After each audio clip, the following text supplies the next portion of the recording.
I'm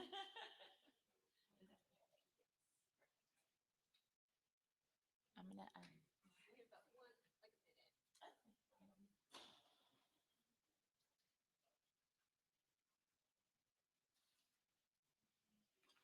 So which is it? Left, right?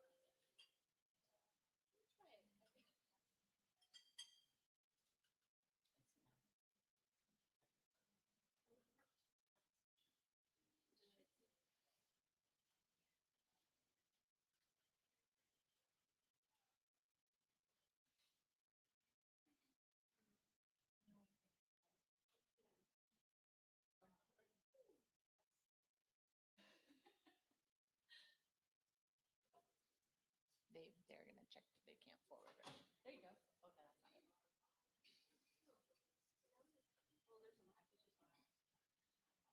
Yeah.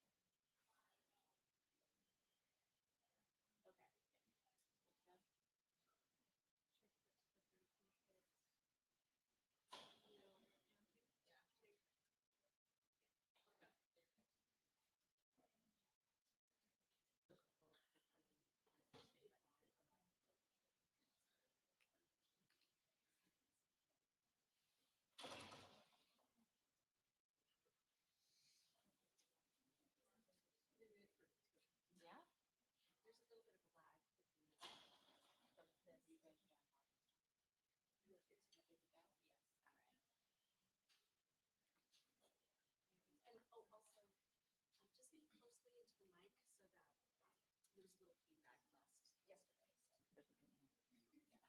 just get close to the person. Eat it. Eat it up. All right. Good morning, everybody. Thank you for joining us today. My name is Heather Geldart. I'm the Deputy Director that oversees the disaster debris recovery operations at CalRecycle. First off, thank you for the VIA Band for hosting the conference, the 31st conference for Region 9. I'm very excited to be here. This is actually my first conference for being in my new role as the Deputy Director. I joined about 6 months ago. So it's quite the honor to be able to present to you today. By the end of this session, what we're looking to do is essentially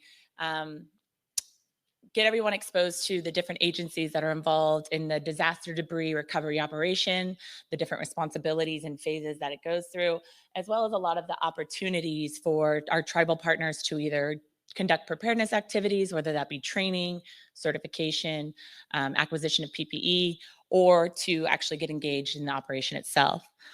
With me today, I have our tribal liaison, Veronica Benales. I have one of our waste management engineers, Paul Galetta, and then I have our environmental scientist, Sam Ferrero. So it'd be helpful to know how actually CalRecycle gets mission assigned to do disaster debris recovery operations. We actually are not in the new structure that we have with a master services agreement that we've established with the Department of General Services in the state of California. We actually allow our local jurisdictions to lead a lot of the debris operations if they have the capacity to do so. I'm sure that resiliency has been pushed over a lot of different conversations that you've had. This is one of our resiliency efforts to make sure our jurisdictions are capable of hosting and leveraging their own missions, whether that be through response or recovery. So typically what would happen is you'd have to have either a state or a federally declared incident, and that would essentially indicate to OES that the incident is large enough to where it's outside of the jurisdiction's capacity to respond or recover. OES would deploy and work with that jurisdiction to determine whether or not the jurisdiction wants to host their own debris mission or if they want the state to support and lead the mission on their behalf. That is when CalOES would determine the level of support needed, whether it be technical assistance or the actual command of the operation, and they would mission assign Cal EPA to conduct phase 1 and phase 2. Phase 1 is the removal of household hazardous waste, and that's conducted by the Department of Toxic and Substance Control. And then phase 2, which is the actual debris removal operations of ash, debris, hazard trees, that would then be mission assigned to CalRecycle.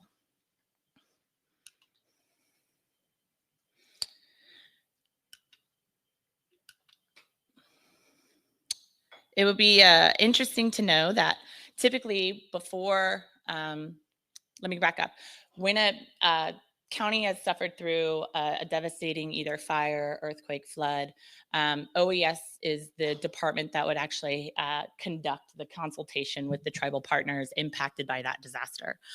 From that point, OES would determine who would want to be engaged in the operations, and then they would actually inform CalRecycle of the tribal engagement piece during the operations, and that's how we would integrate you into our operation.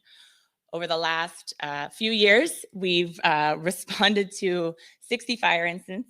All but one has occurred in the last 10 years. So there's only one that has occurred prior to 2013.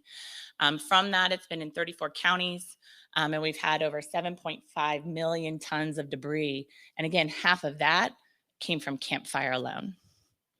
So we've been very active. We've been responding to these incidents since 2007, but we've really seen an uptick over the last 10 years. Fortunately, as you all may have seen, this summer has been a little bit mild for us, and we were not deployed while there were still quite a bit of fires. None of them exceeded a county or jurisdiction's capacity to conduct their own response and recovery operations. So CalRecycle has had quite the summer to sit back and reevaluate how we do things and take a more proactive approach in our preparedness, our relationship building, and refining the way we conduct our business. Hence why we're here, to continue to build those relationships in a non-urgent, non-response recovery manner.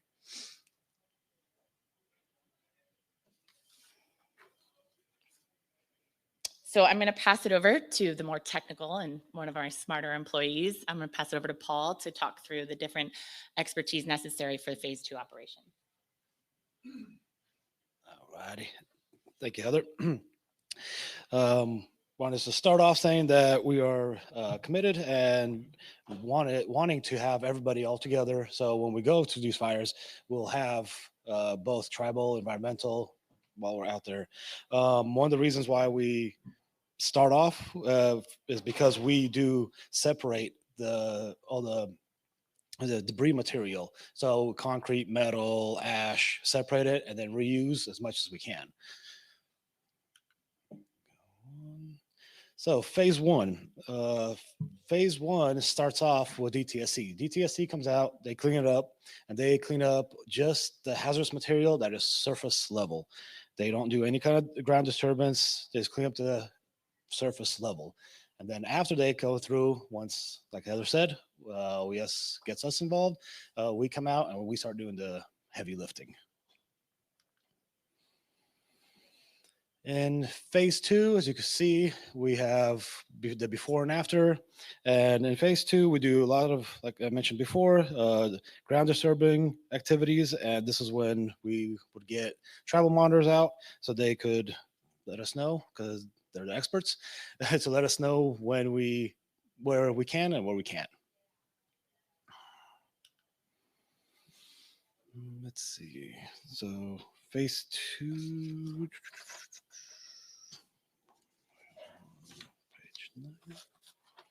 Still me.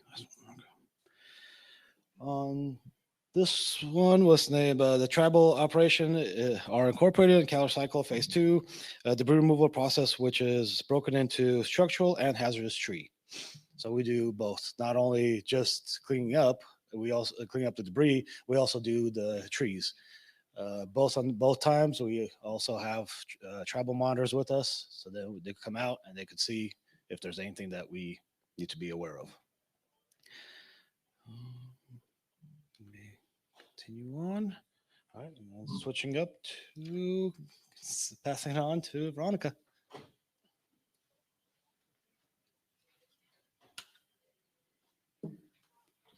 Good morning. Thank you, Paul. I think these guys are a little taller than me. Okay. So as Paul mentioned, that we do the tribal coordination on phase 2. We did have Heather go over the agencies that are involved, and pretty much what CalRecycle tries to do with the tribes is make sure we follow the state's commitment to the tribes, which is respecting tribal sovereignty and incorporating, treating tribal cultural resources with dignity, and then respect the confidentiality with the tribal cultural resources. Let me move this. Okay, so phase 2. Phase 2, tribal partners are included. Protecting cultural resources is part of phase 2. And we do have archaeologist coordinators out there pre-assessing the sites and ensuring if there's anything sensitive to reach out to the tribal partners that are within the area of interest. So in these, in order how we incorporate the tribes into the phases, we do reach out to the tribal's TIPO, the contact information. We received it from the NAHC, and we do try to provide as much information to the tribal partners to see what information they may need as far as like the incident action plan, planning meetings. In the planning meetings, we do incorporate the tribal partners as well. So it's not like they're just listening in. So we'll ask, hey, is there anything that you have questions on, sites that you want to visit? So we just try to make them more inclusive so they feel like they're part of the operation. We have an incident management team, and we consider our tribal partners part of the incident management team. Another thing that we do have is we provide the dispatch. So nightly dispatches go out, and on the nightly dispatches, we give them, this is the location we're going to be at, this is the APN. So yes, we do have archaeologists out there monitoring the sites, but in case there's no tribal monitor that can attend a field visit, it's up to their discretion. They can review the APN. They can see if it's a sensitive site that they can attend, or they just want to go ahead and let the archaeologist take over. And a lot of times what we normally do, or it rarely happens, but one of the things that could possibly happen if the tribal monitor can attend and we have to continue work, they will let us know to decide, hey, okay, you guys can proceed without us, or we do need to begin there. And if we do proceed without the tribal monitor or the TIPO, then they would just guide us. This is how I want you to process the debris removal, and we just send them like a report at the end of the day. Again, like we've mentioned before, tribal monitors are the experts, and yes, we do have archaeologists out there searching for cultural resources and artifacts, but we would prefer to have like a walkthrough with the tribe. So that was that part.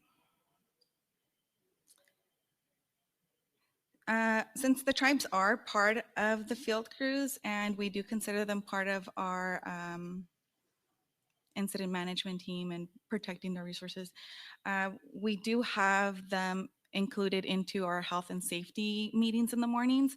So that's what the reporting requirements are. The tribal monitors go out in the morning with the rest of the crews. They just give out like a little overview of like either the weather or if there's any concerns or issues that may be happening. There are some parcels that might still have like people there or so that we need to be aware of, and kind of just be aware of any issues that are out there.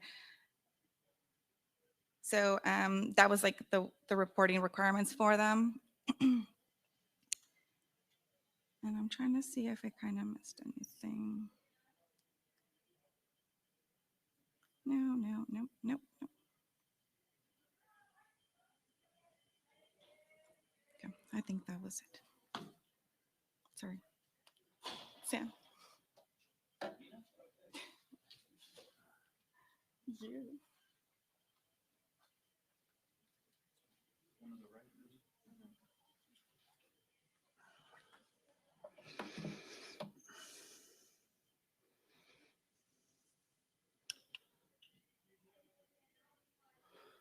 Okay, thank you, Veronica. My name is Sam. I'm the environmental scientist for Dedro. And moving on to our next slide here, I'm going to talk about if cultural potential human remains are discovered. So if something is found, our crews will stop work immediately and create a perimeter of 100 feet of the find. The on-site supervisor will immediately contact the tribal monitor, tribal contact, or our qualified archaeologist. The crew members will not collect or relocate the find, and no photo of the documentation will be taken. Our tribal monitors will advise contractors and state staff when work may resume in proximity of the find.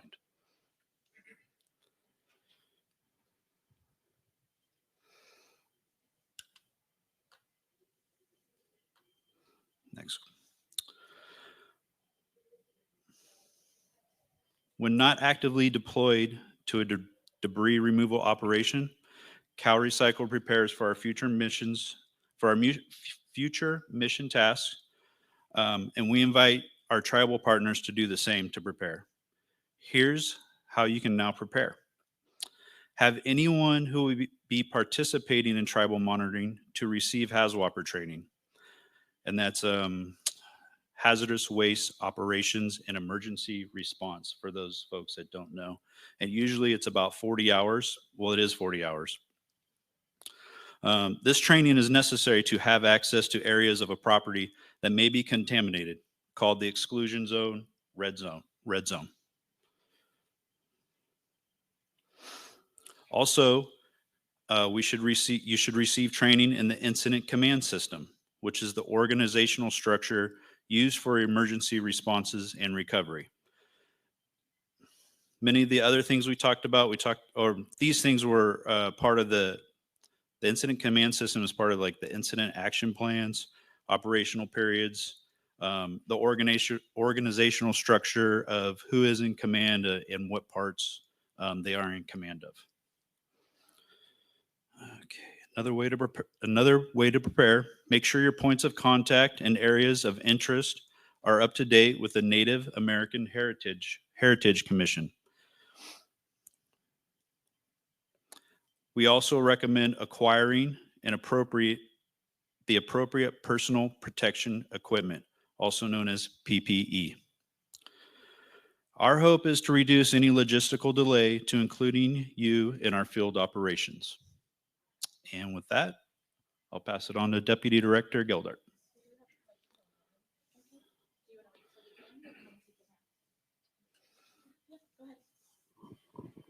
We have a question online that asks, is HAZWOPER training available to tribes online? So right now, HAZWOPER training does have an online option. CalRecycle has been pursuing some creative ways to extend the opportunity for our tribal partners to have access to this training. It is accessible through private acquisition, and we're continuing to apply to grants and find other feasible ways where we can kind of alleviate some of those burdens. But right now, it's a private acquisition process. There's many vendors that we use. We can provide some recommended vendors if you're interested. Just reach out, and we'll have our contact information of Veronica on the end. But right now, there is no state program that facilitates HAZWOPER training to either private vendors or tribal partners. So just to kind of wrap everything up, I know we've covered a lot of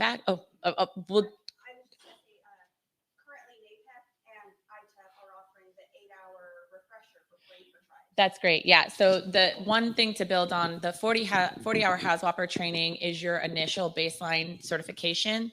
You can essentially renew that every year with an 8-hour course.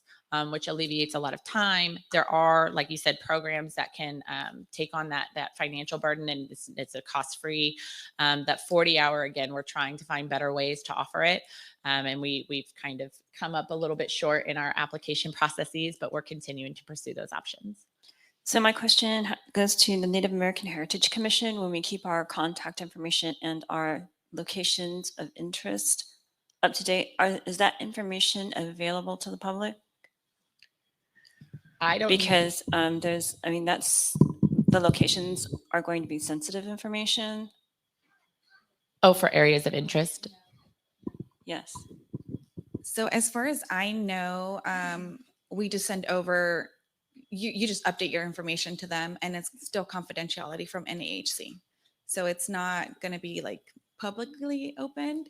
If I have to request information to see who is the area of interest, so we can contact, I have to have a purpose, and there's like a whole thing to fill out, but it's not open like online or anything like that. Thank you.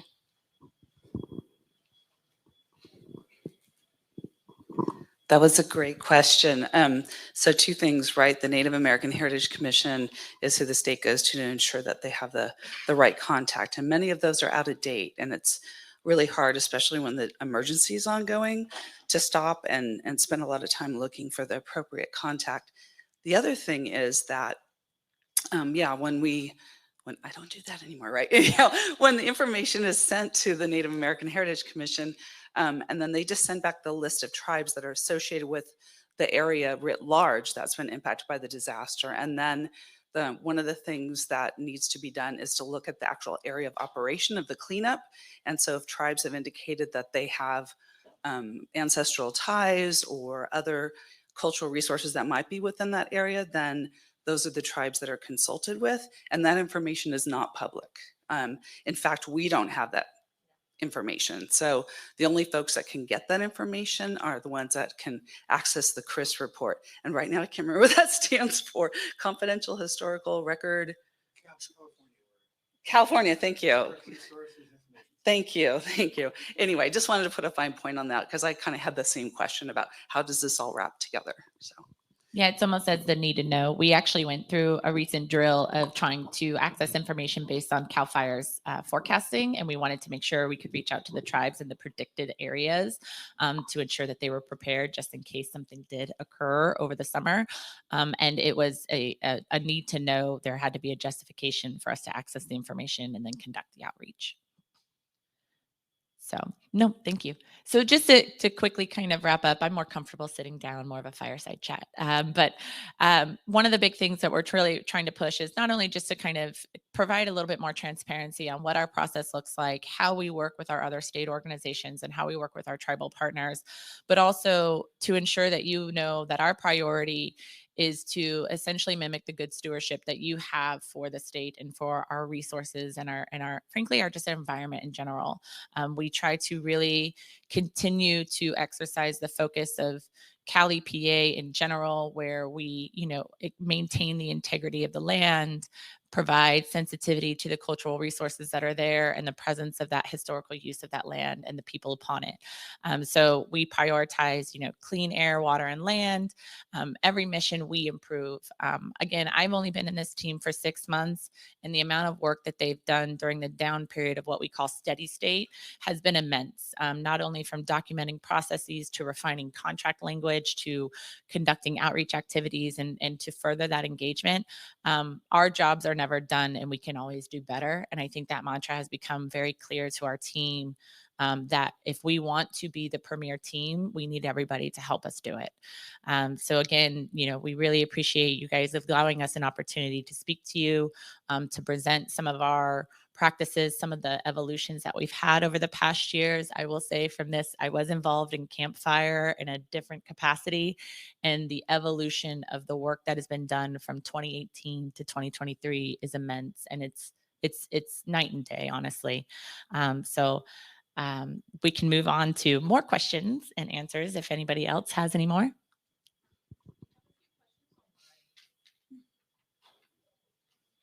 For the folks online, they asked, are there resources to eliminate the cost of HAZWOPER training? And if you also know uh, associated costs with HAZWOPER training as well. Yeah, so we, Veronica and I actually took on an effort to apply for FEMA grants to extend HAZWOPER training to our tribal partners. We try to create a national model that would be piloted here in California.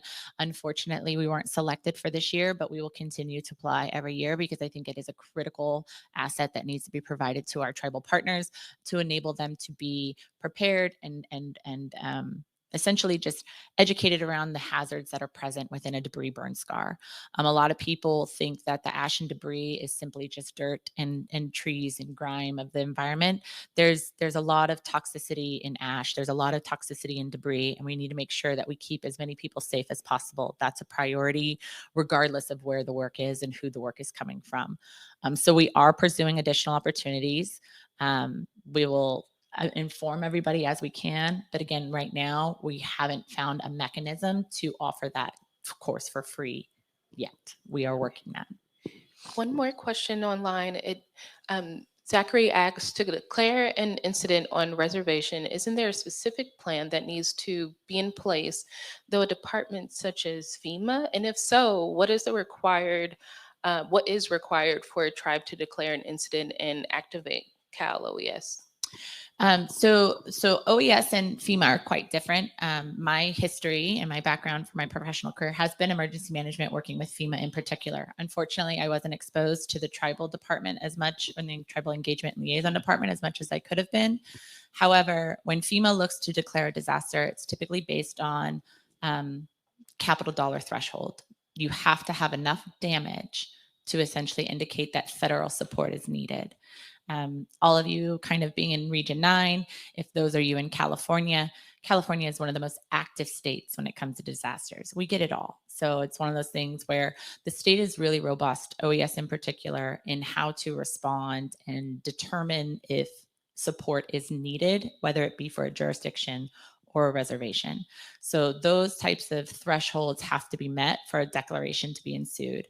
Typically what occurs when an incident or a disaster happens, OES will deploy a team. They will come and they will start to work with the leadership of that jurisdiction or that reservation to determine if support is truly needed. And then they work on determining whether a declaration is made. If it exceeds the state's capacity is when we look to FEMA. And FEMA comes in and they work with federally recognized tribes while the state continues to work with non-federally recognized tribes. For federally recognized tribes, I believe you can apply for funding for HAZWOPER training, well, not apply for it, but include it in your work plan. If any of you are involved in Brownfields 128A, you can put that in your work plan. And also GAP. GAP also helps to pay for trainings and things like that. So just remember to put it in your work plan. If you don't have it in for this year's 2024 work plan, put it in for the next fiscal year. Or maybe you could, before your plan is approved, or see if you can amend it with your project officer. That is great advice. Thank you so much.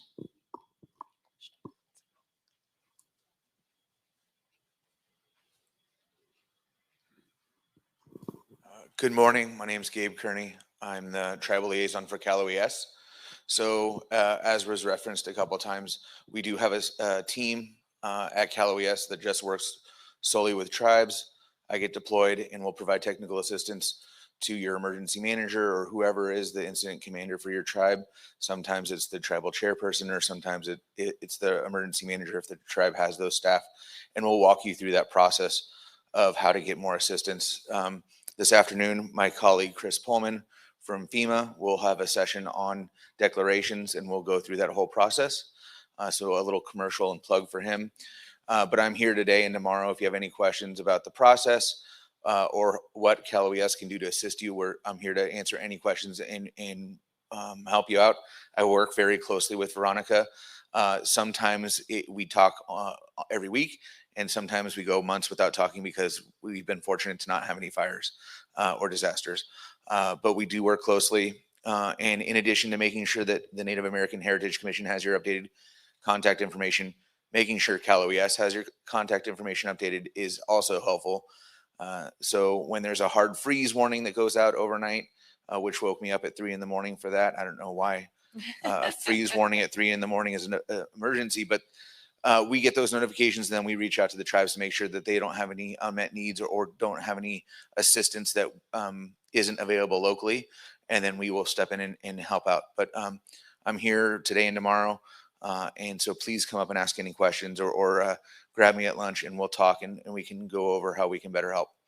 Thank you, guys. Thanks so much, Gabe. And if I mischaracterize the process by any means, go to the panel for education on the FEMA declaration process. But I think I did okay. Wonderful. Excuse me. Oh, she just passed you. Oh, I'm again. Sorry, I have short legs. Mike Shiver with the Potter Valley Tribe. Just following up, I guess, on a couple comments or questions. Yes, the Native American Heritage Commission does not keep site-specific data. They just keep your ancestral lands. So sometimes it's good to keep that as broad as possible for your tribe to be involved and consulted with. And that information is provided to consultants and archaeological professionals when they do the Section 106 consultation.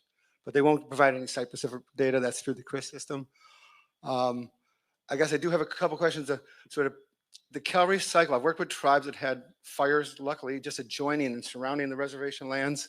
And we worked with CalRecycle and the HAZWOPER certifications. Many times they give support during the disaster on that for off-reservation monitoring. So from your discussion, CalRecycle does not or is not able to go into the federal lands to do the cleanup. They would usually work with FEMA, and FEMA would hire contractors. Not necessarily. It's a mixed bag. FEMA can make the determination to work with the preference of the tribal leadership. So, for example, during the Maui fires, they decided to go with a federal partner and have the Army Corps of Engineers lead the debris removal process, and that is acceptable in a federally declared incident. There's been other situations where there's been a federally declared incident. However, the jurisdiction has determined that they'd rather have a state organization lead it rather than FEMA or a federal organization lead it. So there is deference to the preference of the impacted jurisdiction or the impacted leadership of the tribal territory. The other part of that is the contracting per se is not done through FEMA specifically. They will delegate to another federal partner who will contract with the debris removal contractor. Well, that's great to hear. So if the tribe feels more confident in CalRecycle in the state of California, more than some of the contractors that might come and go, they could choose to have CalRecycle perform that. Yeah. And then one last question. I didn't see SHPO mentioned anywhere in your presentation, or maybe I didn't notice it. So from my understanding, the National Historic Preservation Act, many times under these emergency conditions, you're exempt from the National Historic Preservation Act. So technically you don't have to do SHPO consultation. But I really, I applaud you on your involvement of tribal historic preservation. How is the SHPO involved, or is there any approval that needs to be from SHPO after you decide how to do your field activities? So where the SHPO gets involved with us throughout the process, the whole operation, where have archaeologists out there, they're recording, documenting, getting everything that they have with like the operation. And we do have a culture. This would have been yours.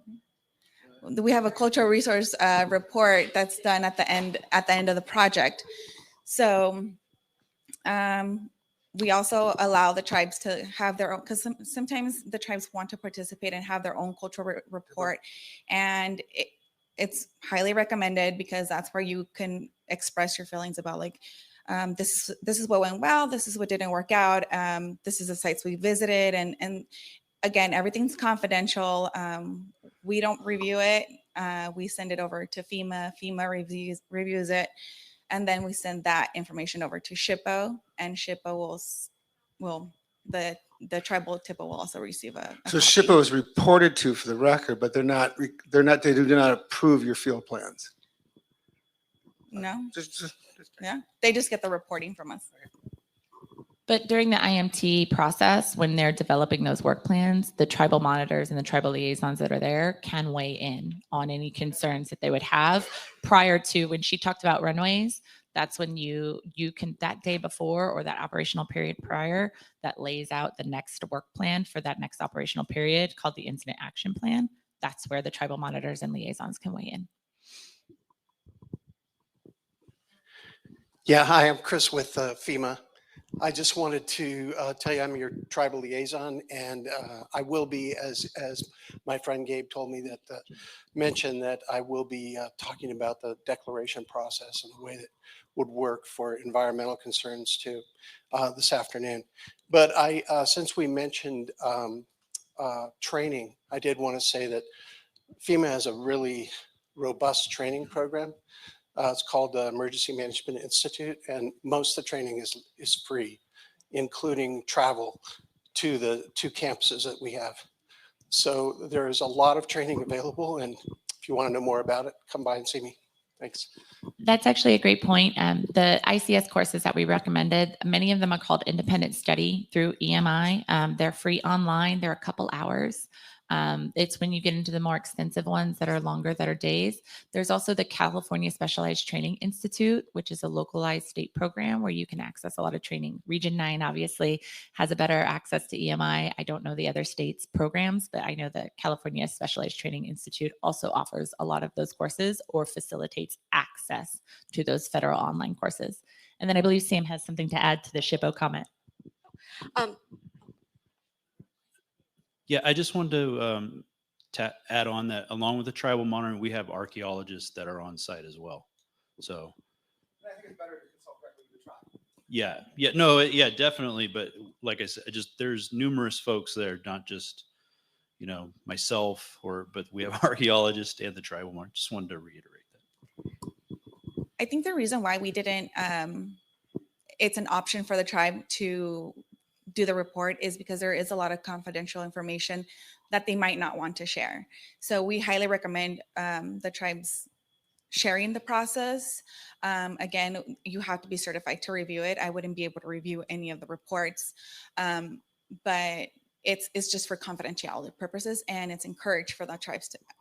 It would be better for the tribes to do a report because it helps us for future disasters or incidents.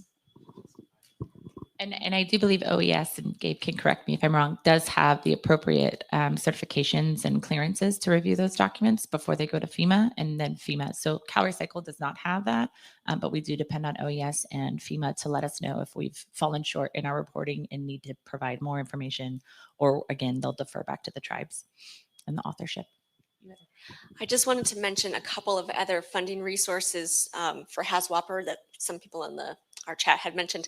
Bureau of Indian Affairs has some funding, but also NAPEC, so Native American Environmental Protection Coalition. They often have funding for tribes to go through the HAZWOPER training. So.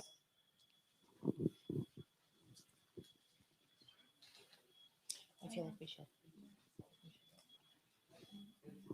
I would just like to say a reminder to everyone in this room, and I don't mean to insult anybody, but all of North America is ancestral territory. And when people mention traditional archaeologists will be on site, traditional archaeologists don't necessarily treat the entire area as ancestral lands. Wherever you put a shovel, you can there is a possibility of hitting any artifact there. So that's just a reminder. So just because there is a site archaeologist available there, that doesn't necessarily mean that they have the awareness of what could possibly be under the surface area. Great point. Thank you. And that kind of leads, Tom Gusty, Bishop White Tribe. That kind of leads to my question too, is like when CalRecycle, I've heard of some projects of yours with your contractors, do they get the training for cultural sensitivity? They do actually, and I'll defer to Veronica for that. Sorry, I missed it on my slide. I'm more off script type of girl. But yeah, when we do have contractors, they're required to share cultural sensitivity training to everyone that's going to be on the field. So the tribes also review it, and you cannot be on the field unless you have that training. So that's for everyone, all contractors, CalRecycle, CalOES, anyone that's on the field.